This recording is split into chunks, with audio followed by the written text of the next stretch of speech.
Risk for developing geographic atrophy, or GA. GA. All right. Well, good morning and welcome to the WSJM Morning Show. I'm Ken Lundberg, and you can see that I'm by myself this morning. I'm checking with our guest to make sure that they're still on track. Maybe their alarm clock froze. Maybe they forgot. We'll see. Our guest this morning, our scheduled guest, is John Prose, former state senator, and so he has been busy in Lansing. I know this. We've been talking a little bit about some of the flurry of activity that's happening in the state legislature this month, because they've got a lame duck session that they've been dealing with. And that lame duck session is incredibly busy, considering more than like 100 bills, talking about everything from toll roads, the potential for toll roads, to additional revenue generating methods and other things. And so they've been dealing with that in Lansing.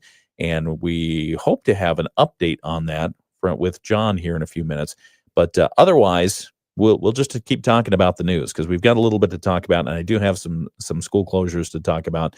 So we'll keep you informed as it happens. I love live radio; it's fun stuff.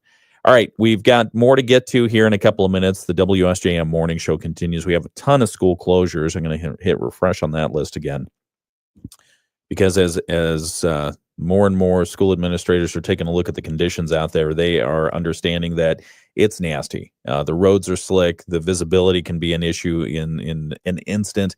And the temperatures out there, boy, oh boy. I was looking at some of the outlying areas. Let's see. In Eau Claire this morning. Let's see. It looks like 14 outside. So the looks like is 14 degrees. The feels like is -6. So that's kind of nasty. Let's see if I have any emission. Okay. Well, I just heard from my guest. So they will be, they are on their way. That's going to be fun. All right. So we've got more to talk about here in a second. I've got to get to news. We'll talk about the closures, and we'll go through that here in just a moment, right here on WSJM. With 7 proven forms of magnesium to target every system in your body. Don't let stress and burnout ruin your holidays. Get Magnesium Breakthrough from Bioptimizers and give your body the magnesium it craves. It's the perfect gift for yourself or a loved one this holiday season. For an exclusive offer, go to bioptimizers.com/radio and use promo code radio during checkout to save 10% and transform your health. That's bioptimizers.com/radio. WSJM News Now. Team coverage from the WSJM Newsroom on News Talk Sports 94.9 WSJM. And good morning and welcome back to the WSJM Morning Show. I'm Ken Lundberg. It is cold outside. It's very cold outside. Do be careful. Don't take your pets out there for any extended period of time, because they'll freeze. It's 15 degrees in Benton Harbor and in St. Joseph and in South Haven right now. All along the coastline, we've got wind. We've got some snow flurries. We have cold temperatures. Again, 15 degrees is what the temperature looks like, but the feels like is -7. -7. Let's see. New Buffalo right now, they've got a -8 for the feels like, even though they've got 13 degrees. The forecast for today, and then we'll go through some closings because we've had a whole bunch more pile in. Winter weather advisory continues for all of Southwest Michigan until 1 o'clock today. Today, we're going to have mostly cloudy skies, 30% chance of snow, a high around 18 degrees, and we're just 3 degrees away from that right now, but it's not going to feel like it because of the wind and the cold and everything else. West winds 10 to 15 miles per hour.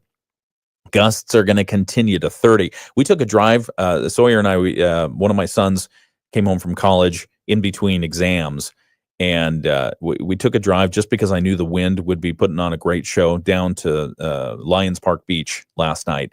And oh my goodness, the wave action down there, you could see it churning. It was something else. And then you also saw the storms moving in. So this was right before we started getting our first whiteout last night. And sure enough, I mean, that storm was dark and it was moving fast. And by the time we got to the top of the bluff, heading south, the storm, the whiteout conditions were there. So it can be just that fast. Tonight's forecast, mostly cloudy skies, 20% chance of snow, a low around 13, west winds 5 to 10 miles per hour. Tomorrow, Friday, we're looking at partly sunny skies, a high around 32, southeast winds 5 to 15 miles per hour. Your extended forecast, Saturday, Sunday, Monday, there's a chance of rain. Saturday, it's probably going to rain. 80% chance of rain on Saturday, cloudy skies otherwise, and the rain's likely going to be in the afternoon. 80% chance of rain on Saturday, mainly in the afternoon. The high, though, is going to be around 43. That's why we're talking about rain. Sunday's forecast, similar, 40% chance of rain, 45 degrees for a high. And Monday, we're looking at mostly cloudy skies with a 30% chance of rain showers, a high around 50 degrees. 50 degrees. You heard that right on Monday. So it's going to warm up a little bit.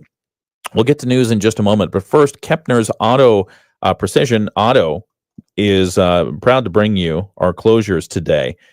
Kepner's Precision Auto Crafter is bringing you our closures today that we have accumulated, and the list just continues to grow. So I'm going to hit refresh here just to be careful. But all these are closures. I don't see any delays on the list. So I'll read the schools and just assume that they are closed unless I say otherwise. Allegan Public Schools, Bangor Public Schools, Bloomingdale Public Schools, Brandywine Community Schools, Buchanan Community Schools, Cassopolis Public Schools, Constantine Public, Covert Public, Decatur Public, Dowagiac Union Schools are closed, Edwardsburg Public Schools, Fenville Public Schools, Glen Schools, Gobles Head Start, Gobles Public Schools, Lake Michigan College is on a virtual learning situation. The Bertrand Innovation Center in Niles will operate remotely today. You can check Canvas and LMC email for remote work and learn instructions. Lawton Community Schools closed. Marcellus Public Schools, Matawan Consolidated Schools, Michigan Works and Connexus closed in their Benton Harbor, Pawpaw, and Cassopolis locations. Niles Community Schools, Niles SDA, Otsego Public Schools, Pawpaw Public Schools, Pawpaw Senior Center, Plainwell Community Schools, Saugatuck Public Schools, Senior Services of Van Buren County, South Haven Public Schools, Southwestern Michigan College. Both campuses of SMC will operate remotely today. The Student Activity Center is closed. Students should check their classes in Moodle and prepare to meet any deadlines or complete projects assigned by their professors. St. Basil Catholic Church in South Haven is closed today. St. Mary's Schools in Niles closed. St. Mary's School in Pawpaw is closed. Trinity Lutheran School closed. Van Buren Community Mental Health. Van Buren Intermediate School District. White Pigeon Community Schools. All closed today. Except for in the case of LMC and SMC, they're on remote learning. So just check your respective assignments and make sure that you're doing the right stuff there.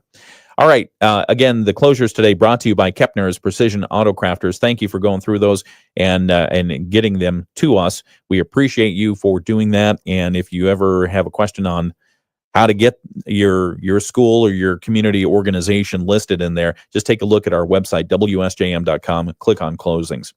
Let's look at our news that we were covering in the WSJM newsroom this morning. The lame duck legislative session is winding down in Lansing this week, and Democrats are discussing more than 100 bills as the House, Senate, governor control comes to an end at the end of the year. Republican State Representative Brad Paquette of Niles tells us one topic that he's interested in is road funding. There's a handful of different conversations around a 20-cent gas tax increase, toll roads, a couple other issues around there with the Democrats have plans for that are non-starters for most of us Republicans. The Speaker-elect made a commitment along with a handful of us that we have enough money in our budgets right now if we cut out our pork spending, our corporate welfare giving, to fund our roads and to fulfill those promises that we all made to voters.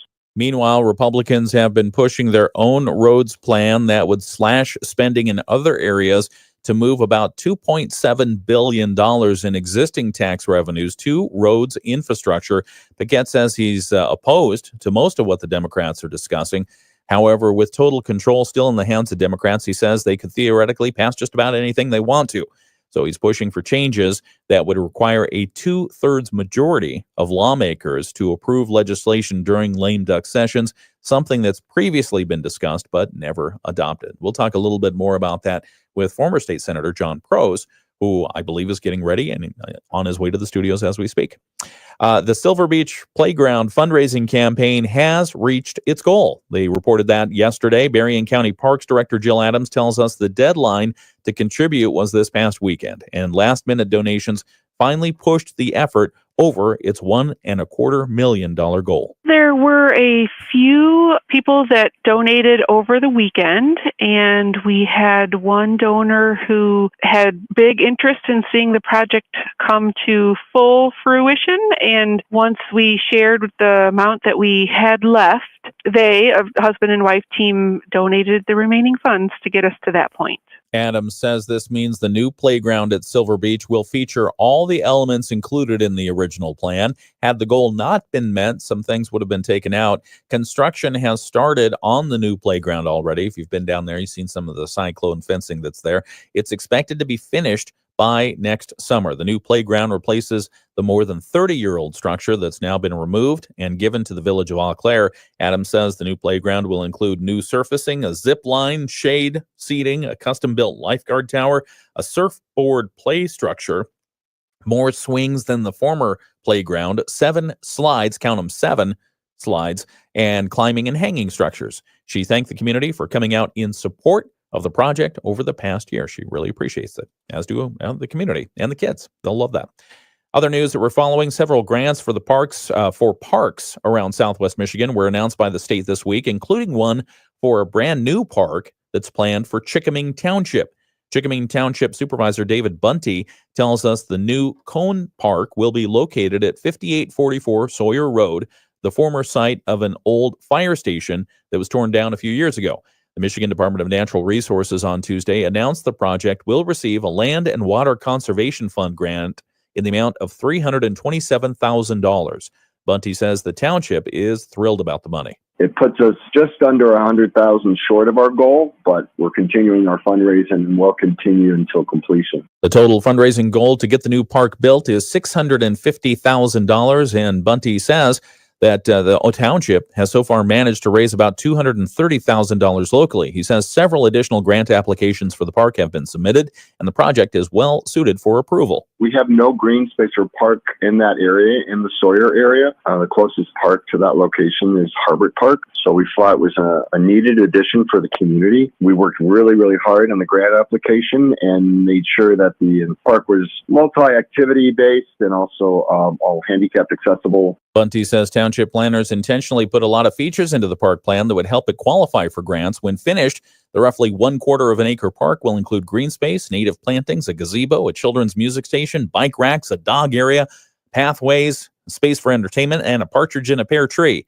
Well, maybe not that last one. If all goes well, construction is expected to begin in the summer. So that's a look at some of the news that we're following from the WSJM newsroom. I'm Ken Lundberg, and we appreciate you coming on board today. We will have more. Our guest has just arrived. I just buzzed him in. John Prose, former state senator. We're going to get the latest on what's happening in Lansing and more. That's coming up in just a moment right here on WSJM. We've got sports coming up from Dave Wolf in just a moment. Oh, look at that. Shh. Not that we're on the air or anything. Hey, John. Good morning. How you doing, sir? I am great. Thank you. I had to get the sled dogs strapped up this morning. Knock the ice off the water bin. We're going to start the interview with John Prose here in just a moment on the video live stream. This is the WSJM Morning Show. Tune in on the live stream for that full interview. We'll also have it here on the radio when we get back. We'll have Barry and Risa talking in just a moment as well on WSJM. College basketball from Wednesday night. Braden Shrewsbury had a game-high 22 points, while Tay Davis had 20 for Notre Dame as the Fighting Irish beat Dartmouth 77-65 in South Bend. Purcell Pavilion will be busy again tonight and packed as well, as number 2 UConn will be at number 8 Notre Dame for a women's top 10 showdown. Tip-off is at 7 o'clock. College football news, former New England Patriots coach Bill Belichick signed a... We'll do that. Good morning. And good morning. How are you? You didn't forget, did you? No, so... That's okay. There's always a story. Okay. There's always a story. And yeah, today's story was I went about my business. Absolutely. I mean, the kitchen is perfectly cleaned. All of the dishes are put away. Absolutely everything that I do coffee's made so that Christy can make her coffee and then she can move her way towards Whirlpool Corporation and do her work. And, she's out the door before me. And then my daughter is right behind me. Dogs were fed. Okay. I knocked the ice off of the water bin in the back so that the cows could get to it. You know how it goes. It's slick, guys. Be careful out there, by the way. Yeah, do give us a road report. Give us a road report. Yeah, it is a little bit slick. You came from South St. Joe. South St. South St. Joe. Okay. It looks, it's barely snow covered, right? It's just not a Yeah. lot. But that's when It's things really can get, slippery. It can get pretty slick. So Yeah. be careful. Yeah, Be careful. I cranked the wheel and I turned the wheel and I stepped on the gas this morning and I was slipping and sliding all over the place. Yeah. Yeah. I mean, sometimes that happens when we just have a dusting like this. Yeah. But yeah. it is cold too. So bundle up your kids if you're heading to the bus stop. Yeah, and a lot of people aren't. And St. Joe, I mean, they're troopers, and so I haven't seen a closure there. Mm-hmm. But down south of us and north of us, I mean, Allegan, South Haven, Buchanan, Niles, they're all closed today. Are they mainly blaming cold right now? Yeah, I mean, let's see. Yeah. Let's see if I've got any reasoning behind some of these slick roads. I mean, I think that's part of it. Sure. Poor road conditions, canceled. Yeah. So it's a lot of it is road conditions. And I bet a lot of that is the visibility. Yeah, for sure. I don't know if you saw that squall come through last night, but it was just nasty as all get It out. was whipping. It was. I think I've cleaned my lawn off 7 times this year of leaves. I'm in this weird vortex area on ravines, right? Yeah. And I swear I get every neighbor's leaves. Same here. Every single one of them. Yeah. And they all vortex into my backyard. It's just awful. So thank you for joining us. We appreciate it. And former State Senator John Prose is here. And we wanted to cover a couple of things with you this morning. Anything you want to talk about, obviously. But the Lions, things like that. You talk about the Lions if you want to. I think we could do that. The Lansing is one. Yes. So we want to talk a little bit about the lame duck session and Strategic Leadership Council. Yes. So we can talk about that. I've got this 150-page presentation that you guys put out. Good for you. Yeah. Yeah. And so I'm looking at the agenda, and it looks like it was a good meeting. It was an aggressive meeting. An aggressive meeting. Aggressive insofar as there are so many things to address in Berrien County and in the region. Yeah. That leaders have to come together around specific focused areas to try to affect change. Before we go in the deep end, let's level set. So you want to talk about Strategic Leadership Conference first? Okay, let's do that. Yeah. Council, excuse me, Strategic Leadership Council. The SLC is an organization that is formed by who, and what is it? What is its mission? Formed about a decade ago. It's essentially a chief executive officer, CEO group, a business organization, business, not-for-profit, and governmental organization that came together with chief leaders. In this case, it was Jeff Fettig, chairman and CEO of Whirlpool at the time, and Lauren Hamill, who was CEO of then Lakeland Health, right? We've had multiple iterations of names since then. And those two leaders came together and brought together INM's chief nuclear officer, brought together the major stakeholders in the community from a Rob Cleveland to a Trevor Kubatsky, CEO group, Anna Murphy from United Way, Lake Michigan College, obviously with Trevor Kubatsky. And I mean, so you go down the line of all of these organizational structures and then governmental organizations also. You had Dave Bunty on talking about the grants down in Chickiming Township. He's been a part of what we call a portion of the Strategic Leadership Council called Best Practices. Okay. An engagement group of elected and appointed officials to try to solve larger problems collectively that can understand. The short of it is it's a collective impact organization. So how do you draw organizations together who still have their mission, who still have their lanes of responsibility, right, but focus then together through one organization on big topics? Yeah. Transportation, housing, riverfront development, education, healthcare. You can kind of go down the line of all of the different big ticket items. Things that affect the region. Affect more of the region. That's exactly right. And the people of the region. And why did they do this? They did it for the same reason the governor appointed me and others across the state to the council that took a look at the reasons why we're losing population, not growing population, and why we're 49 of 50 states in terms of keeping and growing population. Yep. What are we doing wrong? What do we need to do better? So those CEOs came together, Fettig and Hamill and others, and said, let's have it be a concerted effort to try to solve some of those really big ticket items.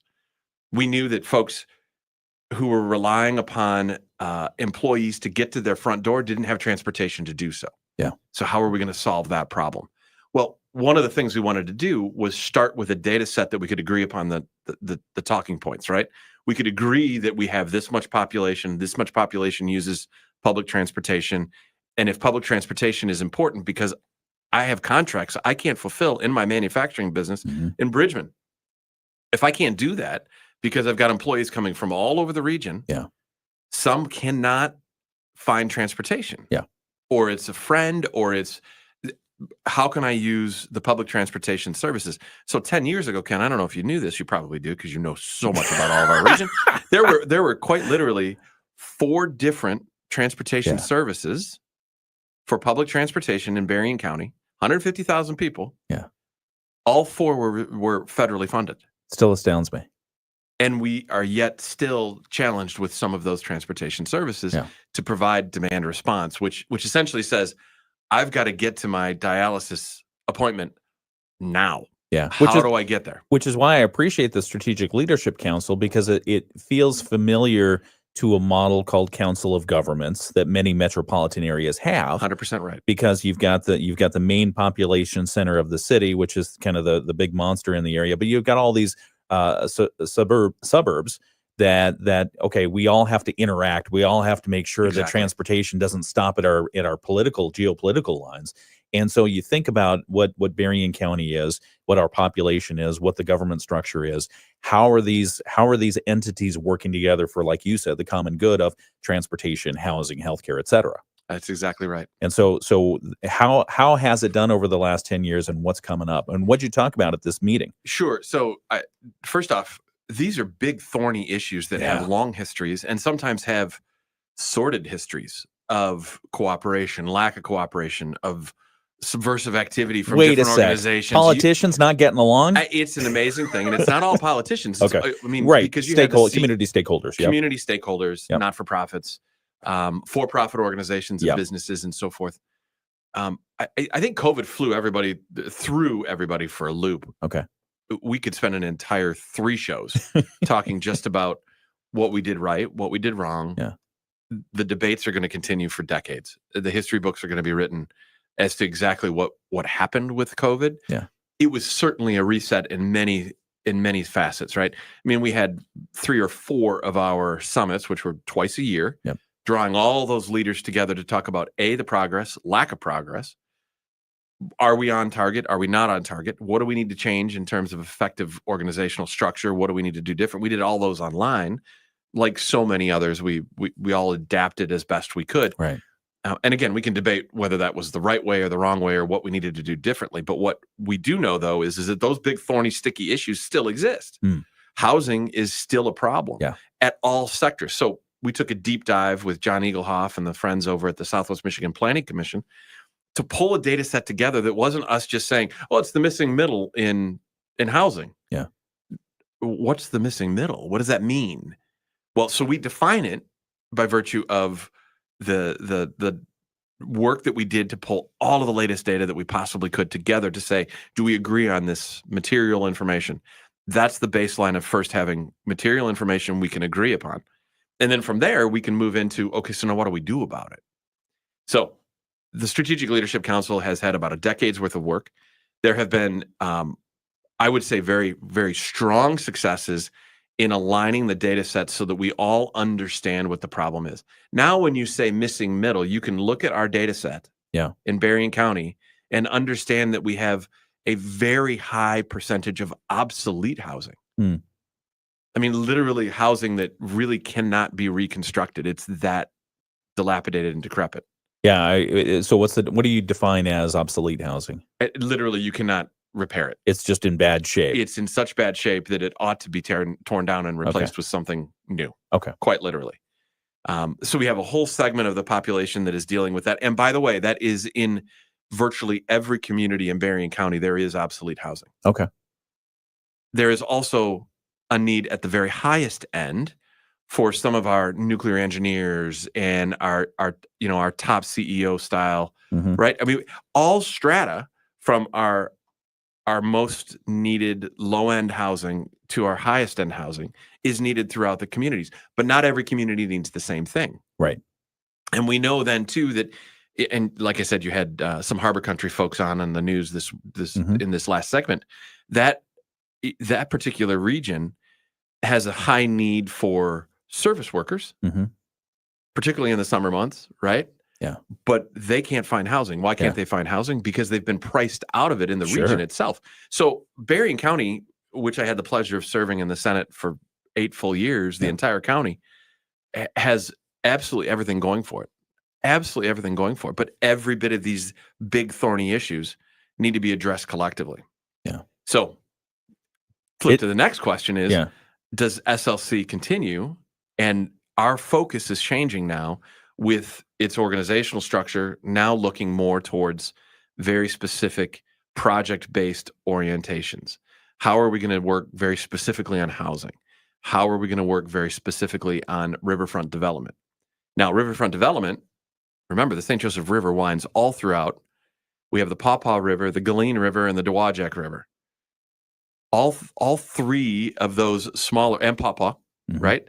So all 4 rivers have riverfront property that can or might be a part of a community's master plan for development, right? Right. Whether it be for open recreational or for housing or otherwise. Tons to address within just that particular region. So the Strategic Leadership Council is going from more of a broad collective impact lens and more into now leaders rallying around riverfront development and housing. Okay. So I want to unpack that question. Yes. We've got to get to some news here in just a moment. We're talking with John Prose. What's your title at SLC? Are you the leader? Are you the executive director? The executive director. Okay. Because I went through your presentation. You didn't say executive director on here. Who put this together? Well, I put it together. It didn't matter what I was doing. I was like the MC. I was like the... Just giving you a hard time. I'm giving you a hard time. It's a beautiful presentation. It was, well, and it's everybody who does the presentations themselves. Upjohn Institute, our friends from all the different organizations. There was some fascinating information from on the apprentice stuff. So the good work that's happening there, we can talk about also. Okay, hang on 1 second. We'll be right back. It's the WSJM Morning Show. The NASDAQ closed above 20,000 for the first time. Gina Cervetti, Bloomberg Radio. The Morning Show with Ken Lundberg on WSJM. Everyone's happy at home. Everybody's happy at home. That was the goal anyway. Good morning. It's the WSJM Morning Show. I'm Ken Lundberg. My guest here this morning is John Prose, former state senator and executive director of the Strategic Leadership Council. We've been talking on the video live stream here about Strategic Leadership Council, what they've been doing over the last decade and what they're going to be doing moving forward. It's a transformation, and so we'll talk about that here in just a couple of minutes. We've got ABC News to get to, and we're still operating under a winter weather advisory, and a ton of schools are closed. We've got the latest closings. We won't go through them right now, but if you want to go to WSJM.com, you can see under the closings tab all the stuff that we have there. So we'll have that and more. It's all coming up right here on the WSJM Morning Show. News from ABC. We'll get our local news from WSJM Newsroom, and then state news from the Michigan News Network. We'll also talk about what's happening with the lame duck session in Lansing. I've been there. I've been there. It's like they do nothing for 2 years, and then all of a sudden they get 100 bills through in a month. I can explain it. All right, we'll talk about that in just a moment. Nothing drives action like a deadline, right? Absolutely. We're humans. We'll talk about it in a moment here on WSJM.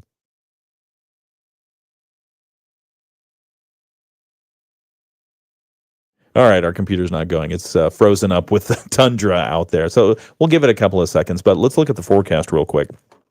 From the folks at WSBT Channel 22, they give us their weather forecast. It says the winter weather advisory will continue until 1 o'clock this afternoon. Today's forecast, we're going to have mostly cloudy skies, a 30% chance of snowfall continuing today. A high only around 18, but the feels like is in the minus temperatures right now. West winds 10 to 15 miles per hour, gusting to 30. Tonight's forecast, mostly cloudy, 20% chance of snow. Low around 13, west winds 5 to 10 miles per hour. And then tomorrow's forecast, partly sunny skies. We're finally going to get a high up to 32 degrees. Southwest winds, southeast winds, actually 5 to 15 miles per hour. That is going to bring some warmer temperatures in over the weekend. So we're looking forward to that. The temperatures are probably going to be in the lower to mid 40s, both Saturday and Sunday. And then by the time we roll around to Monday, we're looking at probably going to see temperatures around 50 degrees. So if you're ready for that, 50 degrees on Monday, but over the weekend it's going to rain. So just be aware of that. All right, now I think we have ABC News, and then we'll come back with more in just a moment. ABC News, I'm Dave Packer. American Travis Timmerman, who turned up in Syria today, says he was detained after crossing into the country by foot on a Christian pilgrimage 7 months ago. He was found in the street, not wearing any shoes, his beard long, hungry, but broadly speaking in good health. ABC's James Longman outside of Damascus. The White House says it's monitoring the investigation into mysterious large drones spotted flying over sensitive locations in the Northeast. Dozens of sightings reported since last month. The Pentagon denies Iran is responsible. FBI Director Christopher Wray announcing he'll resign at the end of the Biden administration in January.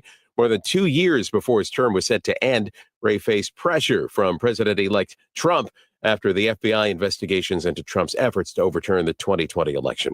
President Biden today announcing he's pardoning 39 people who were convicted of nonviolent crimes, plus more than 1,500 commutations. This is ABC News. WSJM News Now. Team coverage from the WSJM Newsroom on News Talk Sports 94.9 WSJM. It is the WSJM Morning Show, 7:33 on your Thursday, December 12th, one of the favorite days of the week. 15 degrees outside in Benton Harbor, St. Joseph, South Haven. Buchanan is 13 degrees. New Buffalo is 13. The feels like in New Buffalo right now, -8. -8. This is the time of year, John, that I love having a beard because 100% right. It deflects the wind. Yes. And keeps your face warmer. Yes, you're not as fast any longer, though, because of the drag. Yeah, the drag is There's a little more drag. Right, I understand. Because I'm fast to begin with. Right, that's exactly right. Quick. Quick, not fast. Yeah, but I mean, we have the cold temperatures out there. We do have some news that we're covering from the WSJM News. And by the way, if you're looking for closures, we've gone through the list a couple of times already. You heard it. It's long. We do have all of the closures posted right now at WSJM.com. Just go to the closings tab and you can see what's happening there. Some of the news that we'll be covering at 8 o'clock this morning. Southwest Michigan under that winter weather advisory. We'll tell you a little bit more and hear from our National Weather Service meteorologist Rachel Cobb on some of the key issues. Also, as we reported earlier this week, Governor Gretchen Whitmer signed legislation allowing for those speed enforcement cameras to be placed in road construction zones around Michigan. We'll tell you exactly what that means and when you might start seeing tickets if you're a speeder through those construction zones. And then also Southwest Michigan Regional Chamber now taking nominations for the 2025 Business Recognition Awards. That's for both organizations and individuals and for communities. There's a new community award that they'll be announcing this year. So we'll talk about those stories and more coming up at 8 o'clock. My guest this morning is John Prose, former state senator and executive director of the Strategic Leadership Council. We'll be talking with him about a few things here in just a sec. Right now, we're going to get the latest state news, and then we'll check in on sports with Dave Wolf. The Michigan News Network. All right. Yeah, it's been, I feel like it's been a good start to winter. We had winter, and that's okay. I'm all right with it. Look, I love the change of seasons. I think it was best said. Actually, it was Jeff Fettig that said this. He says, I love the change of seasons. I just like them in different proportions. Yeah, I like that. I like that. Was Jeff Fettig also the one who said, focus on those things that you control? Don't worry about the things out of your control. Focus on the things within your control. Perhaps. I like that saying a lot. It fits, and it frankly fits to why he took control of this concept of collective impact in Berrien County. Yeah. What can we do differently? Yeah. And how can we force multiply with the number of individuals who can bring something to bear for that particular problem and try to find a solution for it. So we're talking before the news break about the Strategic Leadership Council and its shift, its transformation from a broad, let's get everyone talking the same language position and posture. Would you say that's accurate? Yeah, I think that's perfect. Yes. And then to a project focused direction. Correct. Why the need for the shift? I think in part because if you're going to do collective impact, people need to still lean in collectively to do that. We're all pulled in 1,000 different directions. And so I think that there was a moment, and by that I mean a moment, it's been a decade, right? But There was a great deal of momentum at the beginning. Today's Leadership Accelerator, run by the Southwest Michigan Chamber and Lake Michigan College, started as a resurrection because we used to have that Leadership Accelerator where we take business, not-for-profit, and governmental individuals that are growing in the community to better understand the community and their own leadership capacity so that we could build strong capacity in all of these areas, whether it be in business or not-for-profit or in our governmental organizations. How can we build that capacity? Well, we did that, and then we spun that out into local organizations to run them. The Strategic Leadership Council was never considered to be a place that would grow staff, grow new organizational structures. It was a place that incubated great ideas and then kicked them out to be administered, managed, grown, effectively implemented in the community for the benefit of the community as a whole. So what will it look like going forward? Yeah, so going forward, I don't think you're going to see a Strategic Leadership Council per se. I think you're going to find that those local governmental organizations called best practices will either self-govern or coordinate with another entity. I think you'll find that transportation is going to be picked up. In fact, I speak this morning to the all-staff meeting at the Berrien County Health Department. So the social determinants of health, that if you haven't had Guy Miller in as the executive, we have, yeah, he's great. He is fantastic, and Guy's going to be the first to tell you that these are all interdependent. The things that Strategic Leadership Council has done over the last decade are interdependent upon each other for the benefit of the community and the benefit of all citizens. At the end, it should result in a healthier population, a more stable population, a better educated population, a growing population, and a stronger economic base in the Berrien County region, right? All of that was the goal and objective. We kind of did all of let's highlight the areas we need to structurally change, highlight the areas that we need to lean into to solve. Yeah. Now we're going to focus on it very directly. It feels so I've got questions. Yeah, you should, as a good reporter. So Strategic Leadership Council, I mean, as executive director, will you continue being executive director? No. So that ends. That ends. That's exactly right. So I'm sorry about that. When I left the legislature, I started a consulting firm. I have a handful of clients that keep me very busy, and particularly in lame duck, because many of it is dealing with legislative issues and how my clients can effectively work with the legislature. So you say, is it lobbying? One of my clients, it's a pure lobby job. Yeah. Like they expect me to be there to speak to legislators on very specific issues for them and represent them. And it's okay. Lobbying is not a bad word. For those who the reason why it's called lobbying is because outside of I think it was probably the U.S. House of Representatives in Washington, D.C., right, there's the Speaker's lobby. In that lobby, there used to be people who were helping lawmakers understand the ramifications of the decisions they were going to make on different pieces of legislation. And so if you were in the lobby and you were talking to a lawmaker about, hey, maybe you vote yes, maybe you vote no, that's called lobbying. Now it's very formal. Right.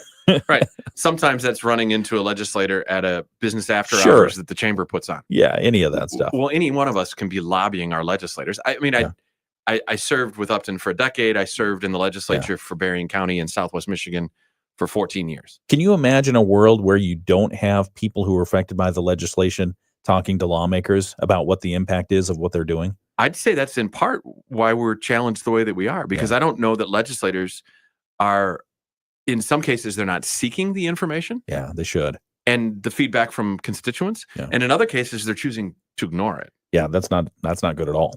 It is not good. So you'll be focused more on the consulting and perhaps some lobbying. Consulting and some lobbying, but I will tell you that I believe that if asked, I'd also be quite helpful in these projects, right? So riverfront development requires unbelievable coordination with departments of state, federal departments. Why and so specifically forth. Riverfront? Well, riverfront development is probably in all of Berrien County, but specifically in Niles and specifically in Benton Harbor, St. Joe, and St. Joe Charter. The amount of overall benefit and tax-based growth that can happen is enormous. Yeah. It is an entirely underutilized asset. And every one of the local 10-year organizational plans, their strategic plans all call for some sort of engagement. we have talked about this for a long, long time, but have we put shovels in the ground? So we've seen amazing things happen. The M&J Hull Flats, Whirlpool Corporation's North American headquarters right there on Riverview Drive. Those are all catalytic. Like those are the catalyst sort of events. Yeah. This next week, as I understand it, we'll have a groundbreaking on a brand new park, a public park that is right there on the shipping canal between the M&J Hull Flats, Riverview Drive, and right across the street, of course, is North America headquarters for Whirlpool Corporation. Yeah. That public park is another catalyst towards continuing that Riverview Drive opportunity. Yeah. I was with Mayor Muhammad, Mayor Marcus Muhammad from Benton Harbor, and he hosted a group of leaders and community leaders asking the question, why not?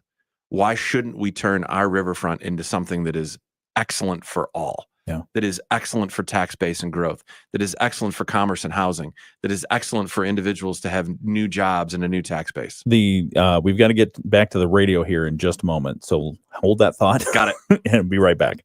A winter weather advisory until 1 o'clock this afternoon. Wind chills are also near zero this morning. Afternoon highs only at 18. Now, the lake effect snow will taper off this afternoon. Will be partly to mostly cloudy tonight, dropping down to 13, and some sun tomorrow with a high of 32. I'm meteorologist Carrie Peugeot. The Morning Show with Ken and Friends on 94.9 WSJM. It's the WSJM Morning Show. I'm Ken Lundberg. It's 7:43 on one of the best days of the week. You like Thursdays, John? I like Thursday because it's almost Friday. Right, yeah. Former State Senator John Prose is with us here today. He's soon to be the former executive director of the Strategic Leadership Council. Yes. I feel like that's a loss because I think about the Strategic Leadership Council and the work that's been happening over the last 10 years as an umbrella organization over the how many different municipalities we have 39. 39 in Berrien County. Alone in Berrien County, plus the community stakeholders that are either NGOs, non-government organizations, or government organizations, et cetera. I feel like there's a need for an umbrella organization to help facilitate some of the discussions, the dialogue, and the action for those. So who's going to take that place? What's going to take that place? Well, I think locations like the Berrien County Health Department, as I mentioned in the last segment, I'm speaking at the all staff meeting today at the health department, and they're going to pick up the ball on areas like transportation, for example. That is a huge health issue. Now you ask, well, how is transportation a health issue? Right. Well, a good job is a part of that. Being able to get to a good job is a part of that. We have a lot of folks who are dependent upon public transportation to survive, those that are on dialysis, for example. Sure. The moment that we don't have public transportation, it is a literal life and death issue for some people. Right.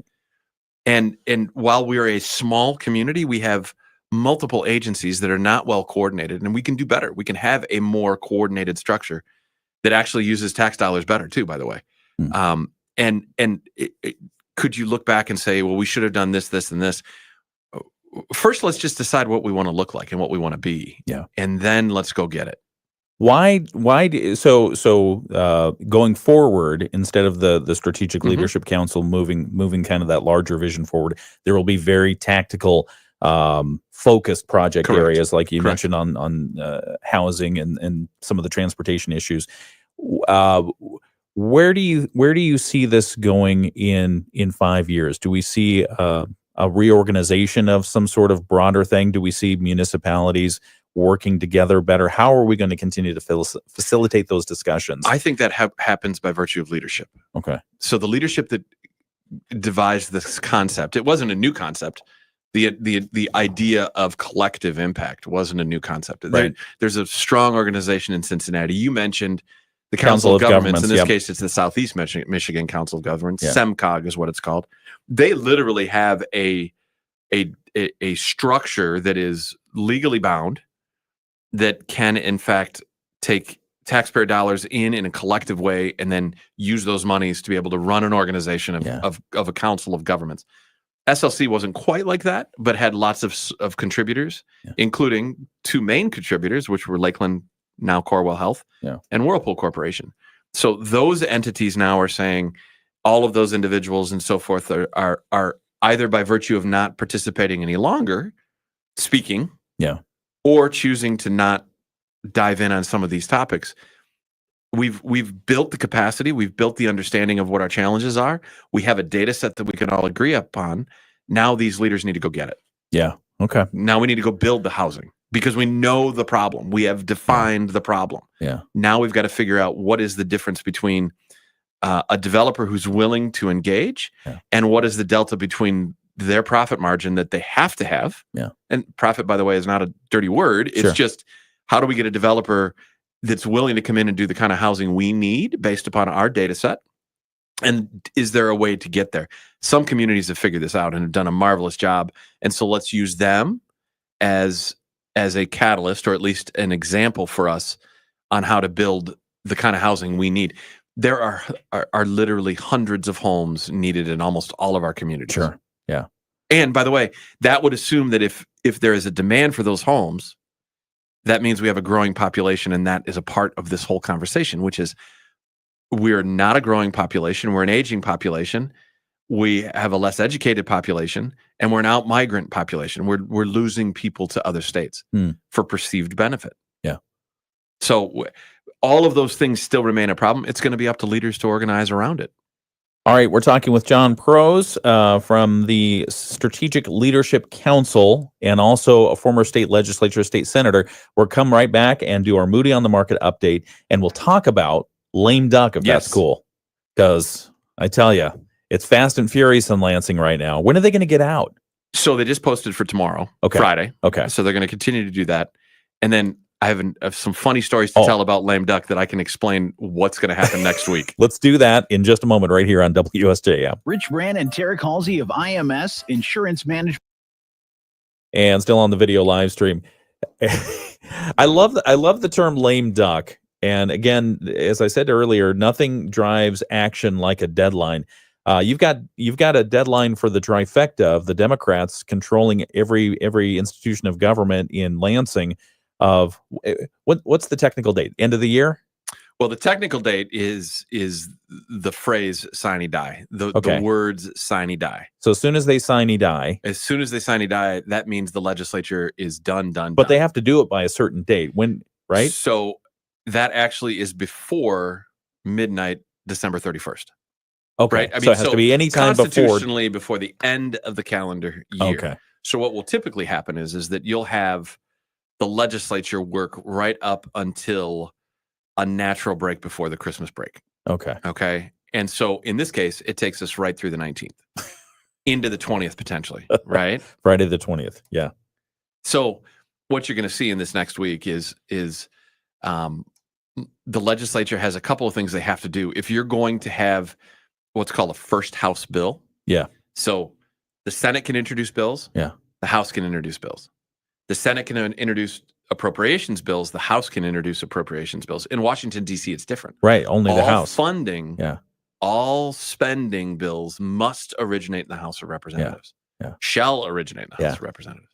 So for us and our 1963 Constitution, we said you can't introduce a bill in the Senate, pass it in the Senate or House, over to the House or Senate, right? The other chamber, right? That same day and pass it. Right. No same day stuff. You have a 5-day rule, and it's a 5 calendar days. It's a 5-day waiting period. It's a 5-day waiting period. That's kind of like firearm purchases. Yeah, right. Used to be. Right, yeah. right. Oh, we're not going down that path, are we? No. Okay, good. So what you effectively have to do is take the 19th at midnight, going into the 20th, right? And most everybody in the legislature knows that that's the last day of the legislature. Okay.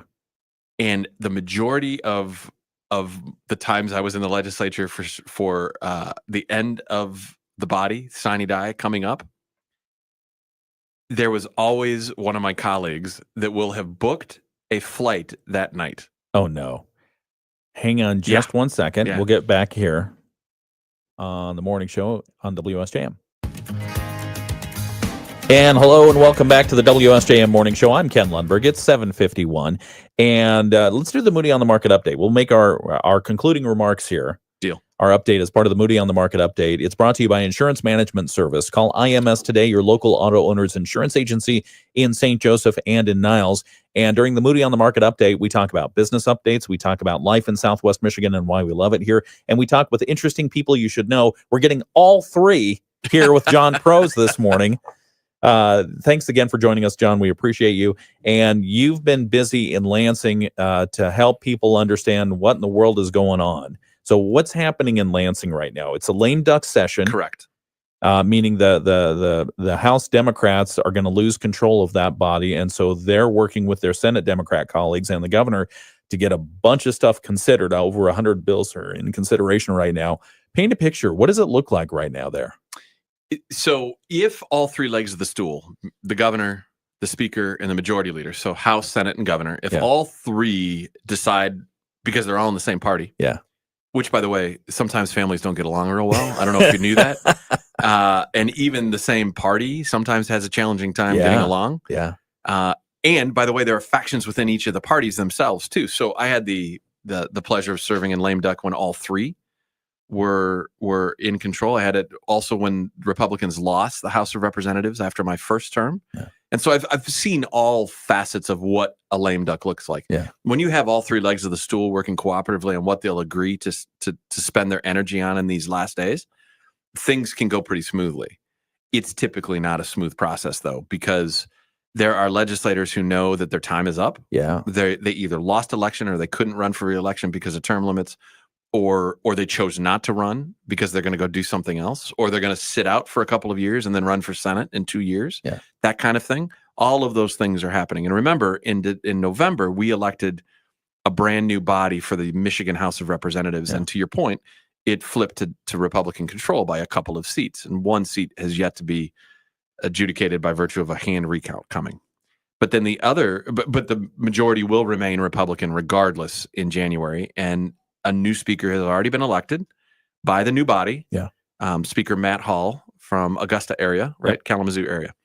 A Western grad and a former president of the College Republicans. I knew him for many, many years, all these years of working both for Upton and then working as your senator and representative. So lame duck then tries to organize around a very tight time frame. And a 5-day rule that says you can't pass something in the House of Representatives or the Senate and send it over. And have it passed that same day. The public needs to have time to see it. It needs to be posted, and you need to understand it. Unless, of course, they pass a shell and let it mature, and then they just fill that empty vessel with all this fun stuff. That is absolutely true. You know your constitutional and Michigan constitutional history. Shell bills can sit within a chamber where a $100 placeholder for spending exists, for example. If only. That's right. And then it gets filled with, let's say, transportation funding.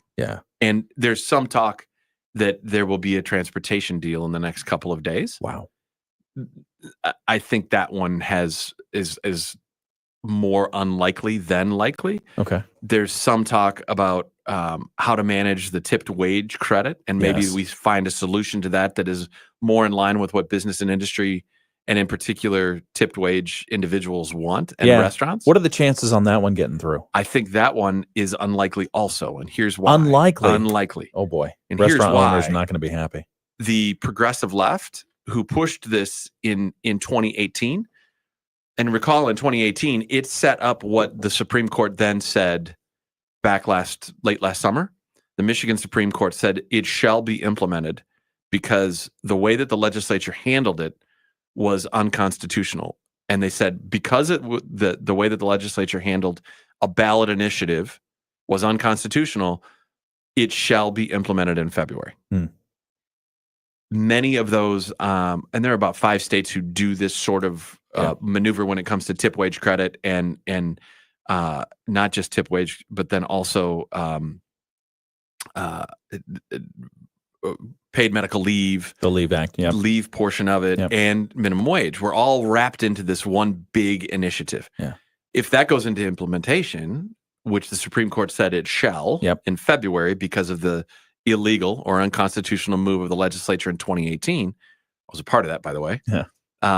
That if that happens in February, I think it's bad news. But there are 4 or 5 states that do this sort of maneuver, and they say it's excellent. So the progressive left wants to see this implemented. And so you've created a real problem for maybe some of the more business-minded Democrats who say, we have to solve this problem. I think we're going to lose restaurants. Unemployment will go up. I think we're going to have more poverty, whatever whatever the talking points are.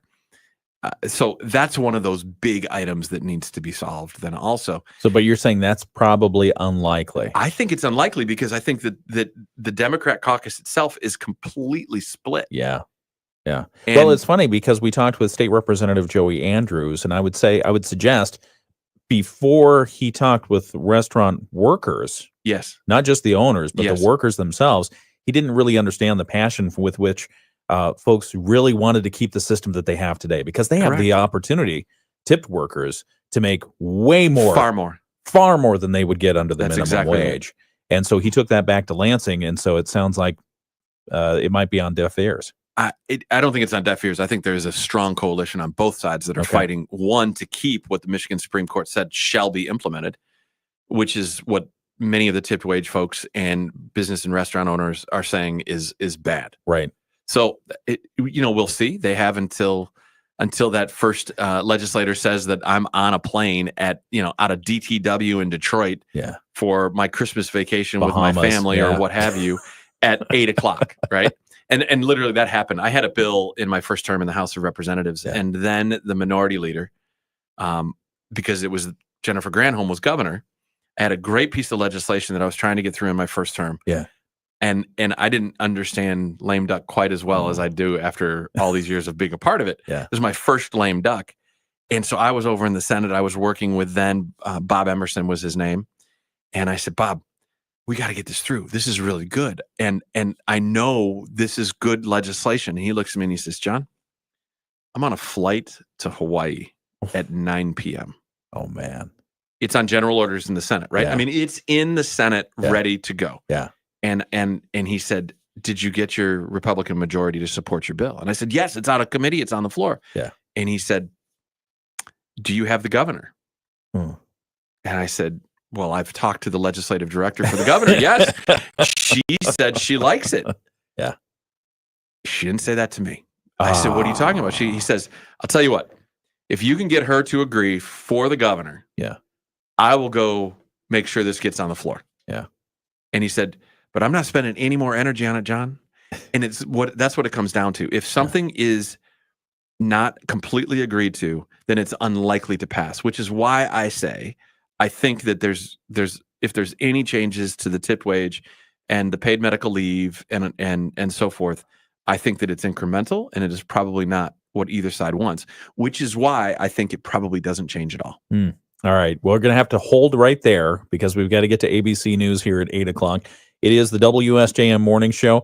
That's our Moody on the Market update and our guest this hour, John Prose. Thank you so much for joining us today. Great to be in. We appreciate you. And hang on for a couple minutes. We'll say goodbye to the people on the video live stream. It's the WSJM Morning Show, ABC News Now, local news next. From It's 8:00. ABC News, I'm Dave Packer. A missing American found alive in Syria. Man, I'm sorry that we didn't have more time. Yeah. Well, I can come back. That'd be no problem. Okay. I'd love to. Any further surprises before we let the people go on the video live stream? Yeah. Any other surprises? Any notables that you see coming out of this lame duck that are either yay or watch outs? I think there's some really dangerous anti-business sorts of moves that are happening right now. There's no doubt. There's a lot of talk about amending gun laws. Those are moving. That's a part of these 100 bills that you talked about. Yeah. There's some public safety initiatives. There's some talk about some tax policy issues that I wouldn't support if I were a legislator. I think it's anti-business. I think it's a money grab in many cases. Obviously, I come from a particular fiscal perspective and understanding of it. But at the end of the day, I think, as I said to several legislators this last week, let's put the Hippocratic Oath into place. First, do no harm. Yeah. Would you support or would you like to see a supermajority clause in for lame duck sessions? No, because look, you get elected to be in the majority or in the minority or what have you. You become a part of that particular side of the aisle's responsibility. That term, by definition in the Constitution, goes all the way through till sine die, which will be the 28th or 29th or whatever, when the legislature meets, but none of the legislators show up. It's just the floor leader and the speaker, essentially. Yeah. And they gavel to sine die, death of the body. And then in January, they all take the oath of office and we reintroduce bills and we get started with a whole new majority. But your term begins January 1, essentially, and ends December 31st, 2 years later in the House of Representatives or 4 years later in the Senate. We elected that body to serve until the end or sine die. I'm not opposed to that. I don't think that it's right. I don't think the Constitution should be amended to say in lame duck you must have a supermajority. Yeah, fair point. Fair point. I mean, you're elected for a position. You fill that position, come what may. Look, we've seen the for the first time in 40 years, the Michigan Senate is now Democrat. Yeah. Michigan House has flipped multiple times in the last couple of decades, right? And between Republican and Democrat control. And when you have the control, can you organize around a set of ideas to get things accomplished? You have until the end of your term. And then you're no longer in the body. Other people now take control of the body. Other voters or other legislators with their votes and their penchant for certain things or certain interests, and they bring that to the table. A supermajority, I think, takes away the constitutional right of that term. Agreed. However, it just feels wrong that it's like you wouldn't see these bills had some lawmakers not lost their election. That is correct. You wouldn't see some of this horse trading or deal cutting. That's exactly right. Deal cutting and horse trading has been a part of it from day one, though. That is true. From day Which is why we call them one. Horse trading, because we trade horses. That's exactly what it is. And I'll vote for this one, but you've got to vote for mine. Yeah. I mean, that is really good engagement and cooperation and negotiation. All right. To be continued. Thank you for coming in. We'll cut loose our folks here on the video live stream. Thank you for joining us. We appreciate you. And we'll be back tomorrow. We've got another show in store in 22 hours. Well, 23 hours. We'll be back.